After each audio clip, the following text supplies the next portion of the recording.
Bonsoir à toutes et à tous, bienvenue à l'École supérieure d'art de Lorraine de Metz. Je suis ravi de vous accueillir ce soir pour cette rencontre du soir. Il s'agit de la dernière rencontre du soir du cycle de l'année 2025-2026. Merci à toutes et à tous d'avoir suivi ce cycle de conférences. Ce soir, je suis très heureux d'accueillir Thomas Golsen, historien de l'art, qui viendra nous présenter son travail autour du médiéval et de l'imaginaire médiéval moyenâgeux dans l'art contemporain. Sa présentation fait suite à l'ouvrage Un Moyen-Âge émancipateur, publié chez Même pas l'hiver, un ouvrage qu'il a co-écrit avec Clovis Maillet. Thomas Golsen est un historien de l'art que j'apprécie beaucoup et qui a travaillé notamment il y a plusieurs années autour de la bricologie lorsqu'il était en poste à la Villa Arson à Nice. Tout un cycle de recherche autour des pratiques de la main chez les artistes et les designers. Ce à quoi fait suite ce nouveau cycle de recherche autour du Moyen-Âge. Nous verrons que entre ces deux cycles existent de nombreux liens, notamment autour de la figure de William Morris. Je vous souhaite à toutes et à tous une bonne conférence et encore une fois, merci beaucoup à Thomas d'avoir accepté notre invitation. Merci beaucoup pour cette présentation. Pour moi, il y a un lien entre le projet sur la bricologie, le projet sur le Moyen-Âge contemporain, dans la mesure où, dans les deux cas, j'interroge la question du travail manuel, de l'artisanat, en m'intéressant plus à l'imaginaire médiéval ou médiévaliste. Disons que là, c'est la dimension historique et anachronique qui m'a le plus intéressé. Alors, c'est aussi, par rapport à la bricologie, une dimension plus politique, parce que l'imaginaire médiéval est, depuis le 19e siècle, très politique. Donc, je vais rapidement revenir dessus. Je me base sur une enquête qu'on avait faite avec Clovis Maillet pour préparer le livre auprès d'étudiantes et d'étudiants d'école d'art. On avait eu à peu près 250 réponses. Bon, les clichés qui revenaient le plus souvent à propos du Moyen-Âge, c'était que, en gros, c'était de droite. Alors, il y avait deux versions. Soit le Moyen-Âge, c'est une époque obscure de violence. Là, je prends que des images de films qui représentent un Moyen-Âge réel, entre guillemets. Donc, c'est des images essentiellement de guerre, de violence extrême, où c'est la loi du plus fort qui règne. C'est vrai que c'est une époque féodale, c'est vrai que c'est une époque pas démocratique en grande partie. Et cet imaginaire-là d'un Moyen-Âge temps obscur, en gros, il vient essentiellement du 19e siècle, et en particulier des républicains du 19e siècle qui en fait, voyaient dans le Moyen-Âge une période d'obscurantisme religieux, et les républicains, eux, avançaient plutôt l'esprit post-révolutionnaire et un esprit beaucoup plus laïque, donc anti-médiéval. Après, l'autre version de droite du Moyen-Âge, c'est au contraire que c'est bien, en fait, tout ce que je viens de dire, c'est-à-dire une époque virile, une époque où c'est le plus fort qui l'emporte, où la religion domine, évidemment la religion chrétienne. Donc on parle beaucoup dans les milieux de droite et d'extrême droite des soi-disant racines chrétiennes de l'Europe qui remonteraient au Moyen-Âge. Là, je vous montre une vue des spectacles du Puy du Fou. Il y a tout l'imaginaire d'extrême droite autour des Vikings aussi, qui est très très présent, mais depuis assez longtemps en fait, et plus que jamais vivant aujourd'hui. Donc dans les deux cas, en fait, soit que ce soit pour ou contre, le Moyen Âge, voilà, est pensé comme associé à une politique, disons, de droite, où c'est la hiérarchie naturelle entre les faibles et les forts, entre les hommes et les femmes, qui dominerait et qui serait sanctifiée par la religion. Ça n'a pas toujours été le cas, et justement, au XIXe siècle, il y a tout un courant de pensée, d'intellectuels, de militants politiques et aussi d'artistes qui inventent un Moyen-Âge de gauche, Et notamment, c'est le cas de William Morris, qui est un petit peu mon chouchou, qui est un artiste anglais de la deuxième moitié du 19e siècle. Donc, en Angleterre, il y a tout ce courant artistique néo-gothique qui remonte à la fin du XVIIIe siècle. Un des fondateurs de ce mouvement, c'est Horace Walpole. Et ça a donné des échos dans toute l'Europe, en littérature par exemple. Vous connaissez sûrement Notre-Dame de Paris de Victor Hugo. Il y a eu tout un mouvement de peinture aussi en Angleterre qui s'appelait les pré-raphaélites, qui développait cet imaginaire médiéval pendant tout le milieu du 19e siècle. Et justement, William Morris était très proche des pré-raphaélites, sauf que lui, en fait, ce qui l'intéressait le plus dans le Moyen-Âge, c'était pas simplement l'imagerie, c'était les structures économiques et notamment tout ce qui concernait l'organisation collective du travail à travers les guildes, les corporations d'artisans. Et donc lui, il a essayé de recréer cet esprit-là donc William Ruskin, c'est un élève de William Morris, c'est un élève de John Ruskin que vous voyez sur la gauche, qui était un des grands défenseurs des pré-raphaélites et de l'esprit médiéval. Et en gros, leur idée, c'était que ce modèle corporatiste qui donc prend sa source dans les structures économiques du Moyen-Âge, eh ben, il faisait un bon contrepoint au modèle qui était en train de se développer à grande vitesse au 19e siècle, qui était le modèle industriel. Et William Morris, il détestait ce modèle industriel, il disait que c'était non seulement un enlaidissement de la nature à cause des usines, mais aussi un appauvrissement des travailleuses et des travailleurs qui devenaient de simples ouvriers et qui perdaient leur savoir-faire, en fait. Et donc, il est devenu socialiste. Alors, pas socialiste au sens d'aujourd'hui, mais au sens de l'époque, c'est-à-dire militant révolutionnaire, anticapitaliste. Et il est devenu aussi entrepreneur. Donc, il a fondé la Morris Company, où, à travers une organisation donc, qui était un peu basée sur le modèle de la guilde médiévale, il créait des papiers peints, il créait des vitraux, il créait des meubles. Et c'est pour ça qu'il est considéré un peu comme un des grands-pères du design moderne, et surtout comme le fondateur du mouvement Arts and Crafts, c'est-à-dire un mouvement basé vraiment sur le travail manuel, le travail artisanal, qui était censé en fait s'adresser à tous, donc être relativement bon marché, et aussi qui était censé défendre une idée de l'art qui n'était pas un art d'élite, c'est-à-dire un art très cher qui était destiné à orner les salons des bourgeois, mais un art destiné à tous et surtout un art utile. C'est aussi pour ça qu'on le considère comme un des grands-pères du design, parce que lui, il ne voulait pas faire de distinction entre l'art et la décoration. Il pensait que l'art devait être utile à la vie quotidienne. Voilà, donc c'est pour ça qu'il a beaucoup basé son entreprise sur le développement de cet artisanat décoratif, plus que sur la peinture ou la sculpture, comme le faisaient beaucoup d'artistes à son époque.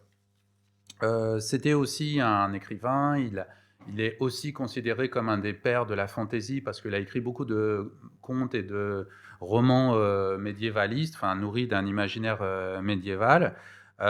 Et il a écrit, donc je passe sur ça, il a écrit une utopie qui s'appelle News from Nowhere, Nouvelles de nulle part, qui décrit le monde rêvé auquel il aspire, un monde débarrassé des classes sociales, un monde où tout le monde est égal et tout le monde est heureux, et qui se passe, bon, c'est assez drôle avec le recul, qui se passe dans les années 1950, donc après la dernière révolution qui a abattu la bourgeoisie. Et surtout, c'est un monde néo-médiéval d'une certaine manière, où tout le monde travaille manuellement, mais c'est une sorte de Moyen-Âge sans féodalité et sans religion. Alors, ce modèle du Moyen-Âge utopiste de William Morris, en fait, il n'a pas perduré vraiment au cours du XXe siècle, parce que le marxisme, donc, qui était le courant dominant du côté des socialistes et des communistes de la fin du XIXe et du XXe siècle, était opposé à ce modèle médiéval artisanal. Marx et les marxistes, après lui, ont tout de suite embrayé du côté de l'industrialisation. Le modèle médiéval de William Morris aussi, il n'a pas pris du côté des modernistes qui valorisaient plutôt les matériaux et les formes géométriques, matériaux comme le béton, etc. Il y a ce culte aussi chez les futuristes, par exemple, et dans les avant-gardes en général pour les avancées technologiques. Donc ça s'opposait un peu à cet esprit de retour à un esprit artisanal médiéval. Donc en gros, voilà, le modèle médiéval, il a été marginalisé. Mais on le retrouve quand même périodiquement chez certains artistes et dans certains groupes artistiques. Par exemple, dans le Bauhaus, donc grand mouvement et grande école fondatrice du design moderne et puis voilà de plein de mouvements artistiques entre l'Allemagne et ensuite après la guerre aux États-Unis. Le manifeste du Bauhaus, écrit par son fondateur Walter Gropius, donc qui date de 1919, il est orné d'une gravure sur bois, donc technique de la fin du Moyen Âge de Lionel Feininger. Et en fait, il prend comme illustration de l'art total que Walter Gropius appelle de ses voeux une cathédrale gothique. Donc une cathédrale gothique à la mode expressionniste, mais quand même. Et en fait, ça nous indique un peu comment est-ce que le Moyen-Âge était perçu par les artistes d'avant-garde au cours du XXe siècle, c'est-à-dire comme un refuge pour la spiritualité, un refuge pour des valeurs antimatérialistes qui s'étaient imposées dans les sociétés occidentales pendant tout le siècle. Je vous donne quelques exemples de ça. Donc, parmi les avant-gardistes du début du XXe siècle, vous avez les Russes, notamment Kandinsky et Malevich, qui s'inspirent des icônes. Donc là aussi un modèle médiéval. Je vous montre ça parce que tout à l'heure j'étais au centre Pompidou et bon, il y a la grosse expo organisée par Maurizio Cattelan et il y a une version de la Croix Noire de Malevich, donc vous pouvez aller voir par vous-même. Mais Malevich, c'était quelqu'un qui était fortement nourri de la religion orthodoxe et donc aussi des icônes médiévales russes. Autre exemple, cette fois-ci après-guerre, les anthropométries d'Yves Klein, dont certaines s'appellent Suaire, qui sont directement inspirées du Suaire de Turin, donc une image médiévale qui est censée être en fait l'empreinte du corps du Christ au moment où on l'a mis au tombeau, mais en fait qui est une image totalement médiévale, enfin qui date du XIIe siècle. Et en fait, Yves Klein, qui était lui-même un catholique intégriste, s'est inspiré de ça pour réaliser ses propres anthropométries. Autres exemples, toujours avec cet imaginaire christique médiéval, Ana Mendieta, l'artiste d'origine cubaine installée aux États-Unis, qui a, elle, beaucoup développé des performances avec un imaginaire assez syncrétique, mais en partie aussi chrétien, et notamment cette performance qui s'appelle Untitled Blood Sign, où en fait elle s'est recouverte de sang et elle fait des gestes de croix contre le mur pour laisser des empreintes aussi de son propre corps sur le mur. Alors ça rappelle les anthropométries de Klein, mais évidemment avec un côté sanglant, beaucoup plus émouvant quand on connaît son intérêt pour la violence faite aux femmes et quand on connaît aussi son destin tragique, puisqu'elle elle-même a été victime d'un féminicide. Et à droite, Michel Journiac, donc artiste français aussi, grand performeur, qui lui-même avait été un séminariste, donc il avait fait des études pour devenir prêtre en fait, et puis il a laissé tomber parce que il trouvait que le milieu catholique de l'époque était vraiment trop homophobe, et donc il est devenu artiste. Mais en reprenant un imaginaire catholique, et donc sa performance la plus célèbre, c'est Messe pour un corps, dans laquelle il fait partager non pas des hosties, mais il fait partager un boudin fait à partir de son propre sang. Voilà. Donc cet imaginaire médiéval, christique, on le retrouve périodiquement en fonction en fait des différents courants artistiques qui se sont succédés au cours du XXe siècle, mais toujours avec cette idée de spiritualité et aussi de communion, c'est-à-dire de partage, d'esprit collectif qui sont censés être finalement la spiritualité, la communion ou le collectif, des valeurs qui s'opposent aux valeurs dominantes dans la société capitaliste et marchande, c'est-à-dire l'individualisme et le matérialisme.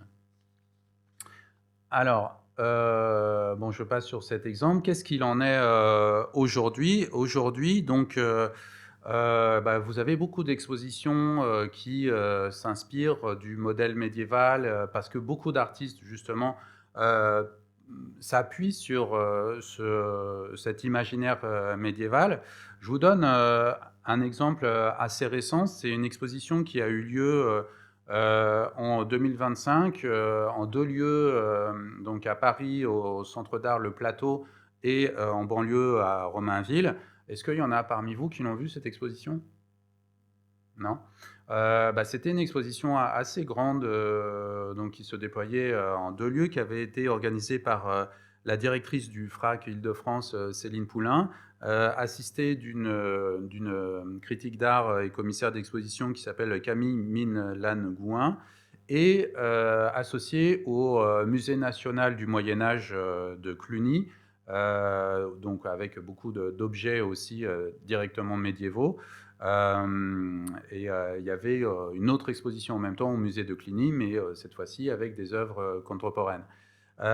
L'expo s'appelait Berserk et Pyrrhia, qui sont 2 références à la pop culture médiévale, ou disons, on va appeler ça le médiévalisme d'aujourd'hui. Donc Berserk, c'est d'après un manga que vous voyez sur la gauche, un manga de Kentaro Miura, qui donc raconte des aventures dans un Moyen-Âge inventé d'un super soldat armé d'une épée monstrueuse. Et Pyrrhia, c'est le nom d'une île refuge où les dragons d'une saga qui s'appelle les Royaumes de Feu vont se réfugier. Là, on est plutôt dans la littérature pour adolescents. L'idée des commissaires, c'était que l'imaginaire médiéval, aujourd'hui, il débordait largement les références historiques au Moyen-Âge, mais qu'il était surtout développé dans ce qu'on appelle la fantaisie, à travers donc les mangas, la littérature jeunesse, mais aussi des grands classiques qui ont eu leurs adaptations au cinéma ou en série télé, comme Le Seigneur des Anneaux, Le Trône de Fer, et aussi dans les jeux vidéo. Donc là, je vous montre toute une série de jeux vidéo. Bref, la fantaisie, c'est le Moyen-Âge populaire, le Moyen-Âge fantastique d'aujourd'hui, dont les artistes s'inspiraient avant tout. Donc, voilà, la sélection des artistes de cette exposition était censée illustrer cette idée. Alors, mon hypothèse, ou ce que j'aimerais envie de partager avec vous aujourd'hui dans les minutes qui nous restent, c'est plutôt de dire que c'est pas tellement ce Moyen-Âge de fantaisie qui inspire les artistes, mais c'est le vrai Moyen-Âge, en fait, ou disons le vrai Moyen-Âge, en tout cas le Moyen-Âge des historiennes et des historiens, le Moyen-Âge historique, on va dire. En fait, les artistes, ils n'ont pas besoin d'aller voir les mangas ou d'aller lire Le Seigneur des Anneaux pour connaître le Moyen-Âge, mais ils vont puiser directement à la source. Et en fait, le Moyen-Âge historique, c'est pas que la féodalité, mais c'est un univers culturel extrêmement riche dans lequel il y a aussi du merveilleux. Il suffit de penser au conte du Graal, il y a aussi de la magie, il y a aussi des créatures fantastiques. Donc, en fait, les artistes, ils s'inspirent directement du Moyen-Âge tel que les historiennes et les historiens le décrivent, et pas tellement de ce Moyen-Âge de fantaisie. Alors, je vous donne quelques exemples d'artistes, et puis ensuite on pourra en discuter. Il n'y a qu'un seul domaine, je dirais, dans lequel le Moyen-Âge est plutôt celui de la fantaisie, quand il est cité par les artistes, c'est tout ce qui concerne les sorcières. Mais on en parlera à la fin si j'ai le temps. Alors, je vous donne quelques exemples. Ça, c'est donc une artiste qui avait dans l'exposition qui s'appelle Carlotta Bailly-Borg, qui a fait toute une série qui s'appelle Monks, donc les moines. C'est des peintures et des dessins qui confrontent donc des figures de moines qui sont en train d'écrire, donc des moines copistes et des grandes reproductions de fleurs. Je vous montre un autre exemple qui est plus marrant avec des moines dans toutes sortes d'attitudes un peu grotesques. Et je vous lis ce qu'elle dit dans un entretien parce que j'ai trouvé ça très riche et plein de thèmes qu'elle évoque en fait permettent de décliner plein d'exemples que je vais vous donner. Alors, elle dit ceci: j'ai un herbier depuis que je suis enfant, donc je reprends cette image-là, et presque tous mes livres contiennent des fleurs séchées que je glane quand je me promène. Cela ne m'intéressait pas de peindre ces fleurs, je voulais qu'elles soient plus grandes que nature, donc j'ai exploré la technique du transfert. Je photographie les fleurs, je les agrandis et je les reproduis. Ces fleurs séchées, ici c'est la monnaie du pape ou lunaire, donc évidemment monnaie du pape, c'est une appellation médiévale, raconte la reproduction, la propagation, une certaine fertilité de la nature qui se télescope avec les moines qui ont fait vœu de chasteté. La représentation des moines est en lien avec mon intérêt pour les manuscrits anciens que je vais consulter sur des sites de bibliothèques. J'y découvre des iconographies qui m'inspirent et que j'utilise parfois formellement dans mes peintures, comme des sortes de bribes de référence ou de narration. Jusqu'à présent, je représentais surtout des corps non binaires. Ce qui est nouveau avec les moines, c'est que ce sont des corps d'hommes vieux, bedonnants, lubriques, mais qui portent la tonsure, un signe de renonciation à la séduction. Je trouve qu'ils ont un côté androgyne, surtout dans la dernière série. C'est celle-là. Ils sont devenus comme un motif, je les ai usés à force de les représenter. J'aime le parallèle qui se crée entre une certaine uniformité, par leurs habits et leurs tonsures notamment, et quelque chose d'unique en même temps, parce que ce sont des personnes qui copient des choses existantes, mais de manière manuscrite. Ce n'est pas tant le côté religieux qui m'intéresse, mais surtout le fait de copier, d'user, de recopier. Cela m'amuse de les mettre en scène, ils sont très concentrés, mais ils se laissent aussi distraire, ils se lèchent l'orteil ou la page d'un manuscrit par exemple. Enfin, je vois aussi une mise en abîme un peu ironique dans cette pratique. Je représente des moines recroquevillés sur des pages de livres en étant moi-même recroquevillé dans mon atelier. Voilà, donc il y a plein de choses dans ce qu'elle dit qu'on retrouve dans beaucoup de travaux d'artistes et qu'on retrouve aussi, surtout dans le Moyen-Âge historique. Donc quand elle dit qu'elle va consulter des sites de bibliothèques pour voir des manuscrits médiévaux, ça vous pouvez le faire vous-même. C'est très facile. Il y a un site par exemple qui s'appelle Mandragore. C'est le site de la BNF dans lequel vous avez la plupart des manuscrits de la BNF qui sont numérisés et que vous pouvez comme ça feuilleter. C'est très facile et vous pouvez taper par mots-clés et puis vous tombez sur plein d'images. C'est des reproductions en très bonne qualité. Donc elle, c'est ce qu'elle fait. Elle ne va pas voir des séries genre Game of Thrones pour connaître le Moyen-Âge. Elle va directement voir les manuscrits. Vous voyez, il y a des manuscrits avec des fleurs qui sont associées à des images religieuses. Une autre chose qu'elle dit aussi qui est intéressante, c'est quand elle dit qu'elle-même, elle est un peu disons, en analogie avec les moines copistes recroquevillés sur leur bureau. En fait, ça, c'est une analogie qu'elle n'a pas inventée, mais qu'on retrouve depuis la période de l'art minimal, dans les années 60-70. Vous avez des artistes comme Sol Lewitt, un des fondateurs de l'art minimal états-unien, qui déjà faisait cette comparaison. Donc Sol Lewitt, c'est un artiste qui a beaucoup travaillé sur les séries, sur les variations de séries de figures géométriques. Et à cette époque-là, il parlait de son travail comme celui d'un clerc. Donc clerc, ça veut dire à la fois moine et en même temps, c'est le clerc au sens de clerc de notaire. Et il y a d'autres artistes de la même époque qui insistent sur l'humilité en fait de l'artiste minimal ou de l'artiste conceptuel qui se met pas en avant, qui fait un travail quasiment administratif, un travail d'écriture. C'est pas un artiste qui va s'épancher sur la toile comme un artiste expressionniste, c'est plutôt un artiste voilà, qui se met derrière son travail, qui s'absente de son travail. Il y a une essayiste de l'époque, Suzanne Sontag, qui dit en fait que ces artistes minimalistes et conceptuels, c'est comme s'ils avaient fait un vœu de silence dans leur travail pour atteindre une certaine forme de renoncement, une certaine forme de spiritualité. Euh, Cette association, on l'a retrouvée dans une exposition à la BNF, à la Bibliothèque nationale de France, en 2019. Un de ces artistes-là, Yann Dibetz, il avait fait une exposition où il associait des œuvres minimales et des manuscrits médiévaux parce qu'il trouvait qu'ils avaient des analogies formelles. Donc là, je vous montre une vue de l'exposition et un de ces manuscrits très célèbres du 9e siècle, où en fait, tout le long des pages, vous avez des variations géométriques sur la figure de la croix.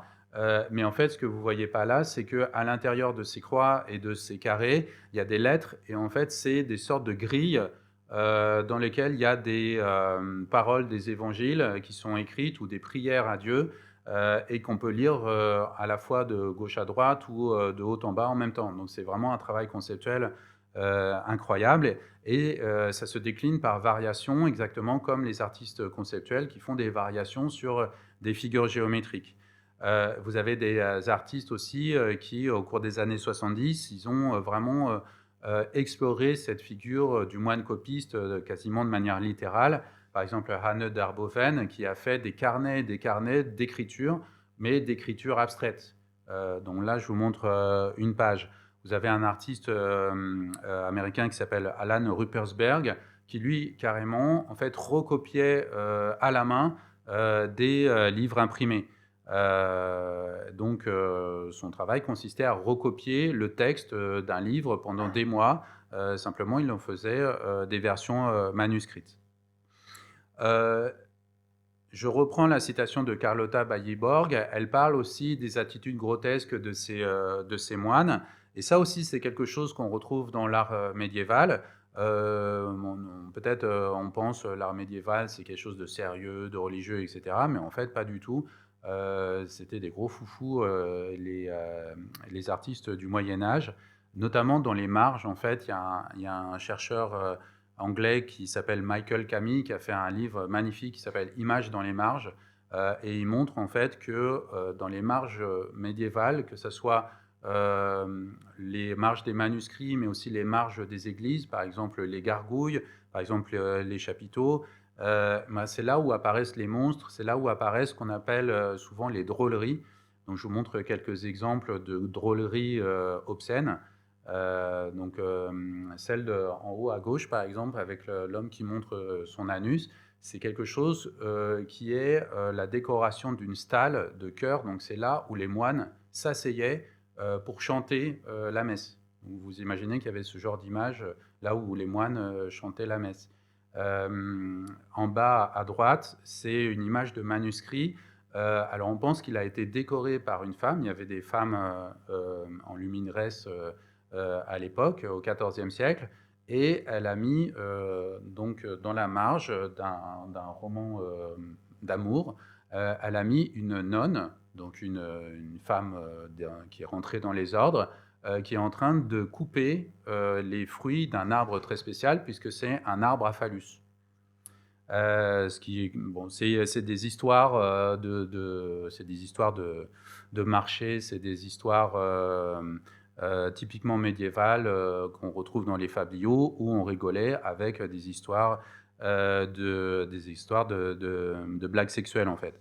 Mais on retrouve ça dans des manuscrits tout à fait sérieux.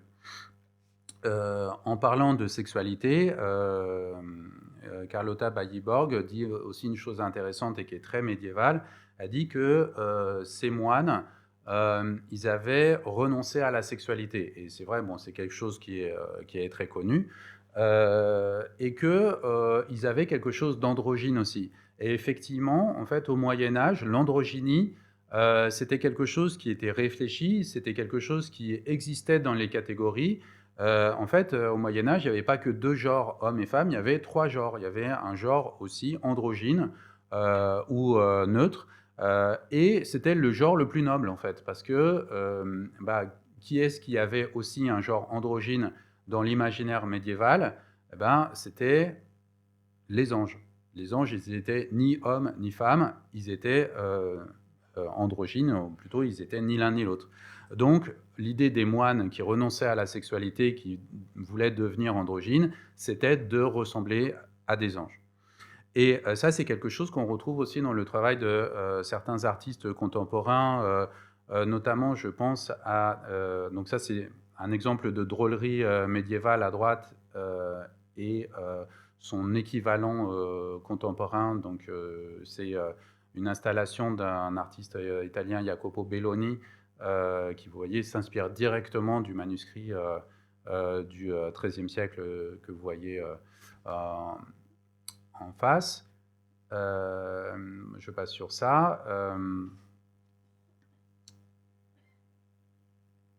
Je suis allé un petit peu vite. Voilà. Donc il y a des artistes qui sont de la même famille, en fait, qui sont des adelphes, qui s'appellent Rosemae Cabell et Ayala Mai Cabell, qui participaient tous les deux à l'exposition Berserk et Pyria, qui sont des artistes trans et qui s'intéressent beaucoup aussi aux pratiques artisanales, aux faits main, à des matériaux naturels et aussi au Moyen-Âge. Et ils présentaient dans l'exposition plusieurs pièces qui montraient bien ce mélange d'intérêts. Donc, par exemple, vous aviez cette pièce de Rosemae Cabell qui s'appelle Panier, ventre, maison, sac, médecine. Il y a encore des graines à cueillir et il y a encore de la place dans le sac des étoiles, qui sont en fait des espèces de monstres hybrides, comme on peut en trouver aussi dans les manuscrits médiévaux. Donc mi-araignée, mi-panier, avec des sortes de fruits qui peuvent être en même temps les œufs de la créature, mais en fait qui contiennent des plantes médicinales. Parce que ce qui est assez caractéristique du travail de Rosemae Cabell et de son adelphe, c'est l'idée que l'art, d'une certaine manière, sert aux soins, sert à guérir, à panser les blessures causées par la société. Et dans une performance, Rose Maé-Cabell citait la conférence de Paul Preciado, Je suis un monstre qui vous parle. Et c'est assez révélateur parce que dans cette conférence, oui, Paul Preciado en fait, s'adressait à des psychiatres et des psychanalystes pour leur dire que lui, en tant que personne trans, il est considéré comme un monstre par la psychiatrie et la psychanalyse, et donc il voulait renverser le stigmate à ce propos-là. Et donc la figure du monstre, en fait, qu'on retrouve au Moyen-Âge et qu'on retrouve aujourd'hui dans les problématiques liées aux transitions de genre, eh bien, c'est quelque chose qu'on retrouve déjà dans le Moyen-Âge, mais qui a été plutôt valorisé justement au Moyen-Âge. Je vous montre aussi voilà, une publication récente pour vous faire comprendre que cette question de la monstruosité, elle est pensée au Moyen-Âge. Donc, quelque chose qui est monstrueux au Moyen-Âge, ça veut dire littéralement quelque chose qui est à montrer, quelque chose qui est admirable. C'est la même étymologie. Et il y a un livre qui a été publié donc, en traduction récente, dans lequel, en fait, il y a une description de tous les monstres de la Terre. Alors, c'est souvent des monstres qui, en fait, habitent les confins du monde connu, les limites du monde connu, et c'est des monstres comme, par exemple, des cannibales, comme des hommes qui ont un seul pied, comme des blimis, c'est-à-dire des hommes qui ont le visage au niveau du ventre, ce genre-là. Il y a aussi les cynocéphales qui ont des têtes de chien. Et donc il décrit tous ces monstres, l'auteur anonyme de ce manuscrit. Mais en fait, ce qui est le plus intéressant, c'est qu'il fait une analogie avec les vrais monstres, selon lui, qui sont les bourgeois qui s'enrichissent sur le dos des pauvres et sur le dos des paysans. Quand il parle de ça, il y a une petite vignette avec un banquet organisé justement entre nobles et bourgeois. Alors je vois qu'il est déjà super tard, il est 18h50. Donc je vais passer rapidement sur d'autres références. Je vous les montre comme ça au vrai Moyen-Âge, entre guillemets, ou à William Morris, à l'imaginaire communal. Ça, c'est des exemples dont on a parlé dans le livre Un Moyen-Âge émancipateur, donc vous pourrez le consulter si vous voulez avoir plus de détails là-dessus. Et j'en viens à la figure de la sorcière, dont je vous avais promis que je dirais 2 mots, puisque la figure de la sorcière, il me semble, c'est vraiment le seul exemple d'un Moyen-Âge de fantaisie qui est évoqué par les artistes contemporaines et contemporains. Là, je vous montre une peinture murale de Lamar Chauvis dans une exposition très récente qui était au musée de la Chasse et de la Nature, dans laquelle il y avait une salle consacrée à une sorcière qui est la sorcière Célestine, que vous voyez sur le cochon, là, dans plein de positions différentes. Cette figure de la sorcière, on la retrouve dans vraiment beaucoup d'œuvres d'artistes d'aujourd'hui. Donc peut-être que celle qui utilise le plus les références au médiévalisme pop, c'est Agathe Pitié. Donc elle avait exposé toute une série de peintures sur aquarelle, à l'aquarelle à Toulouse aux abattoirs dans une autre exposition consacrée au Moyen-Âge et à l'art contemporain. Et dans cette grande toile qui s'appelle le Grand Sabbat, donc évidemment en référence au sabbat des sorcières, il y avait des références à des dizaines et des dizaines de sorcières issues de plein de références à la pop culture. Donc selon vos connaissances, vous pouvez reconnaître par exemple la sorcière de l'Ouest du magicien d'Oz, qu'on voit ici avec son visage vert. Il y a la sorcière aussi de Sacré Graal de Monty Python. Il y a les sorcières Wicca aussi américaines. Il y a la sorcière avec son gros chignon du voyage de Chihiro, le manga, enfin l'animé. Voilà, donc il y a plein de références chez Agathe Pitié à cet univers-là. Là, je vous montre aussi des références historiques dans l'art des années 70 à cette figure de la sorcière, notamment avec Mary-Beth Edelson, qui est une pionnière de l'art féministe et justement qui très vite s'est intéressée à l'image de la sorcière, notamment à travers cette performance qui faisait un hommage aux, selon elle, 9 millions de femmes qui ont été brûlées en tant que sorcières depuis le début de l'ère chrétienne. Donc elle pensait que c'était vraiment la religion chrétienne qui avait systématiquement fait la chasse aux sorcières. Donc évidemment, ça comprenait le Moyen-Âge. Malheureusement, bon, on sait que c'est une erreur historique et c'est vraiment un des clichés qui revient le plus souvent, que les sorcières et la chasse aux sorcières, c'est quelque chose de médiéval. En fait, pas du tout. La chasse aux sorcières commence avec la modernité. Le premier traité vraiment qui exprime le rejet des sorcières par l'Église, en fait, il date de la fin du XVe siècle. Donc même Jeanne d'Arc, qui est l'exemple qu'on prend le plus souvent de sorcières brûlées par l'Église, en fait, c'est un contresens historique, puisque Jeanne d'Arc, elle n'a pas été brûlée comme sorcière, elle a été brûlée comme hérétique. Donc voilà, la sorcière n'est pas du tout une figure médiévale, et à mon sens, c'est pour ça que c'est plutôt la sorcière de fantaisie, la sorcière de la pop culture qui est évoquée par les artistes quand ils et elles s'emparent de cette figure pour en faire finalement une figure féministe ou une figure aussi de l'écologie contemporaine, puisque la sorcière est aujourd'hui a plutôt connaît plutôt des associations avec tout ce qui relève de la physiothérapie, de l'herboristerie et de l'écoféminisme d'une manière générale. Voilà, donc bon, je suis désolé, j'ai été très rapide, j'ai voilà, beaucoup d'exemples et peut-être que c'est mieux qu'on laisse la place un petit peu à la discussion où je peux revenir sur d'autres exemples si vous voulez. Voilà, je vous remercie.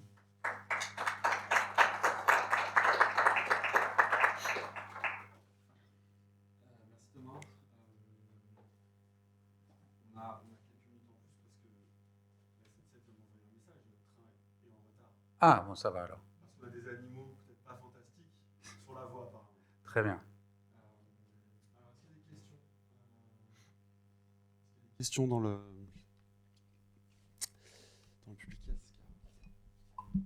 Moi, c'est pas vraiment une question directement, mais je serais très intéressée de continuer cette exploration vers les sorcières. Enfin, c'est vraiment à titre personnel parce que je Mhm. travaille aussi là-dessus. Enfin, j'ai travaillé dessus sur mon mémoire et je continue un peu de faire des recherches.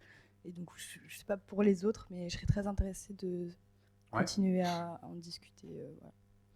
Ben, en fait, quand on avait fait le livre avec Clovis Maillet et que on avait lancé ce questionnaire auprès des étudiantes et des étudiants d'école d'art, et, on avait fait des recherches aussi sur ce qu'on dit de la sorcière aujourd'hui.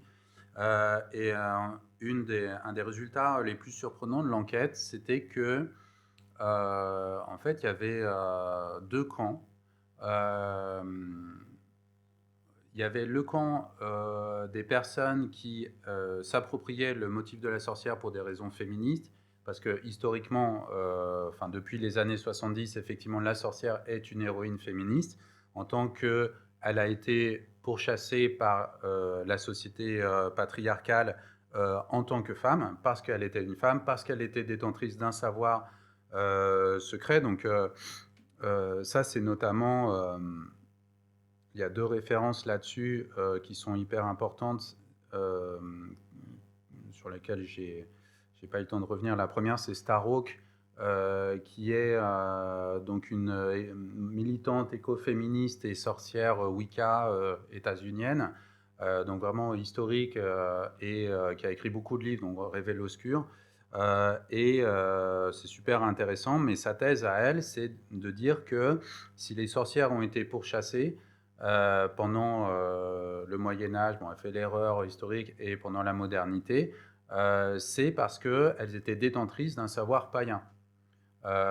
Et ce savoir païen, donc, il remontait à l'Antiquité, en fait, il remontait même au premier temps de l'humanité, puisque dans les années 70, il y avait tout un courant de pensée qui avait développé l'idée que les premières religions et les premières sociétés, donc au niveau, on parle de la préhistoire, étaient matriarcales, et les premières religions étaient consacrées non pas à Dieu, mais à la grande déesse.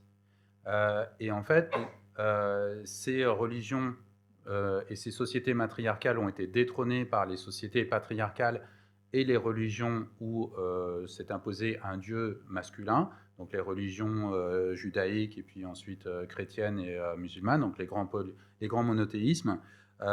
Et pendant le Moyen Âge, donc dominé par le christianisme en Europe occidentale, eh ben, les prêtres ont fait systématiquement la chasse aux sorcières parce que les sorcières, en fait, seraient les héritières de ces religions païennes et de ce savoir magique issu de ces religions de la grande déesse.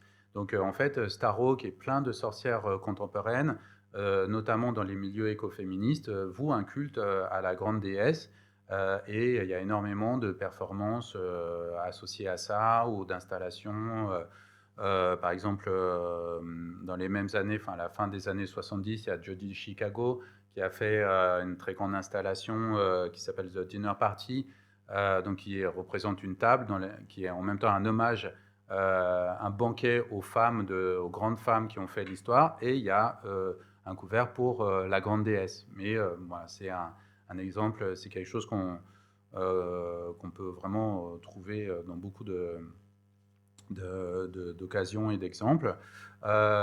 Et une autre référence importante, c'est Silvia Federici, donc elle qui est philosophe et qui a écrit un livre qui a fait date, qui s'appelle Caliban et la sorcière, un livre vraiment d'histoire, écrit par une philosophe, qui est sorti en 2004, dans lequel elle a une approche plus marxiste, matérialiste, et donc en fait elle analyse l'évolution de l'économie entre la fin du Moyen-Âge et le début de la modernité, pour essayer de comprendre pourquoi est-ce que la chasse aux sorcières a commencé à ce moment-là, comme je vous ai dit, à la fin du XVe et s'est développée au XVIe siècle. Donc au début de ce qu'on appelle aussi la Renaissance. Pourquoi ça a commencé à ce moment-là et pas avant et pas après? Parce qu'il y a une mutation sociale et économique énorme, en fait, qui fait que les femmes qui travaillaient avant, qui étaient intégrées dans ces fameuses guildes médiévales, dans ces métiers artisanaux, je vous ai dit par exemple qu'il y avait des enlumineresses, mais en fait, elles étaient dans beaucoup de corps de métier, elles commencent progressivement à être exclues de ces guildes. Et se met en place une société beaucoup plus patriarcale qu'avant. En fait, Silvia Federici, mais c'est confirmé par beaucoup d'historiens et d'historiennes aujourd'hui, ont montré que la condition des femmes était meilleure au Moyen-Âge que dans la période suivante, pendant la modernité. Et donc, il y a une régression de la condition des femmes qui se manifeste notamment par la chasse aux sorcières, aux prétendues sorcières, mais pas seulement. Par exemple, au Moyen-Âge, les femmes avaient le droit d'hériter directement. Après, c'est plus le cas. C'est leur mari qui hérite des biens de leur famille, ou leurs frères, ou même leurs enfants masculins. Voilà, donc ça c'est des références qui sont des références militantes et théoriques, mais qui permettent d'associer la sorcière au féminisme. Et puis il y a d'autres associations qui associent les sorcières à ce savoir plutôt lié à la nature.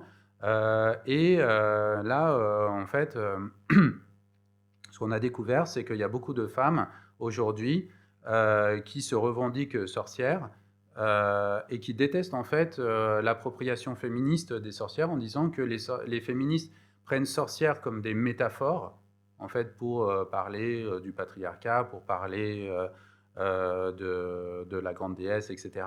Alors qu'elles, elles sont vraiment des sorcières. Elles font vraiment des sorts et elles s'approprient vraiment un savoir occulte, ésotérique. Donc il y a eu cette révélation pendant cette enquête et ces recherches qu'on a faites de ces deux camps qui associent la sorcellerie à quelque chose qui relève malgré tout du genre féminin, mais avec une opposition plus politique dans un sens féministe et plus concrète, enfin disons littérale dans un autre sens individualiste. Alors, il y a une exposition, enfin il y a plusieurs expositions qui se sont centrées autour de la figure de la sorcière. Je vous donne juste cet exemple-là. C'était une exposition qui a eu lieu en Angleterre à Exeter, au Royal Albert Memorial Museum d'Exeter en 2023. Cette exposition, elle était particulièrement révélatrice de la façon dont est pensée la sorcière, la figure de la sorcière aujourd'hui, parce que elle s'appelait Earth Spells, donc les sorts de la terre, et en fait, elle insistait beaucoup sur le rapport entre la sorcellerie et l'écologie. Et elle était centrée sur un objet qui fait partie des collections, qui est l'objet que vous voyez à gauche, un chaudron, qui a été utilisé par une soi-disant sorcière de la fin du 19e et du début du 20e siècle, Elizabeth Webb. Donc on l'appelait la sorcière blanche de Dartmoor. Dartmoor, c'est un lieu à côté d'Exeter qui est particulièrement chargé en magie, apparemment. Et donc elle avait cette réputation de se servir de ce chaudron pour faire ses potions. Voilà, donc l'exposition, en fait, elle n'était pas tellement orientée vers le féminisme, la sorcière comme figure féministe, mais plutôt comme la sorcière réelle, donc liée à plutôt le savoir naturel. Donc il y avait beaucoup d'œuvres qui tournaient autour de ça. Moi, je vous montre juste un exemple d'une artiste qui, pour le coup, est un peu à la croisée des deux, c'est Grace Nderitu, qui, elle utilise la figure de la sorcière, mais de manière indirecte, plutôt à travers le chamanisme, qui est un mot en anthropologie qui est très très précis, mais elle l'utilise de manière un peu plus disons, souple. Donc elle fait des performances chamaniques et en fait, elle a plusieurs registres d'activité. Elle a, un peu comme William Morris, une entreprise dans laquelle elle fait travailler des femmes qui sont dans des situations de précarité, mais pour en fait se solidariser, faire un réseau de solidarité et fabriquer des objets qu'elle vend ensuite, et puis ça nourrit la communauté. Et puis par ailleurs, elle fait ses performances pour guérir les musées du patriarcat, guérir le musée du capitalisme, et restaurer finalement les musées pour qu'ils deviennent plus inclusifs et féministes. Et puis elle fait des objets aussi comme ces tapis, les protest carpets, donc les tapis de manifestation. Elle dit que dans ces tapis qui représentent souvent des femmes donc, en manifestation, c'est des hommages en même temps aux grandes manifestations féministes. Et elle dit aussi que c'est des réflexions qu'elle a eues, notamment en lisant Silvia Federici, et que la figure de la sorcière l'a beaucoup intéressée dans la façon dont on parlait Federici. Donc, elle essaye en fait d'associer ces rituels magiques de lancement de sorts sur le musée lui-même à cette réflexion et cet engagement féministe en conjuguant les deux autour de justement cette figure de la sorcière chamane. Est-ce que vous avez d'autres questions ? Un autre, pour conclure, un autre exemple, c'est un livre que vous pouvez lire qui est vraiment génial, qui est écrit par deux artistes, Isabelle Frémaux et Jed Jordan. C'est des artistes qui sont installés à Notre-Dame-des-Landes. Et en fait, les Sentiers de l'Utopie, c'est un tour d'Europe de toutes les communautés indépendantes, autonomes, qu'ils ont fait avant de s'installer à Notre-Dame-des-Landes. Et en fait, ils voulaient voir un peu comment étaient organisées ces communautés pour faire leur propre modèle. Et donc, qu'ils ont réalisé à Notre-Dame-des-Landes. Et ils ont créé ce qu'ils appellent un laboratoire d'imagination insurrectionnelle, dans lequel, en fait, ils apprennent aux gens à devenir artistes, mais artistes militants, artivistes, et aussi, ils font des activités magiques. Donc, eux aussi, ils lancent des sorts contre la police, par exemple. Donc, j'ai vu une annonce, là, ils vont organiser un witch camp avec Starhawk, donc la sorcière mythique états-unienne, cet été. Donc on peut s'inscrire à ce witch camp si ça vous intéresse. Voilà. Je vous recommande la lecture et tout ce qu'ils font.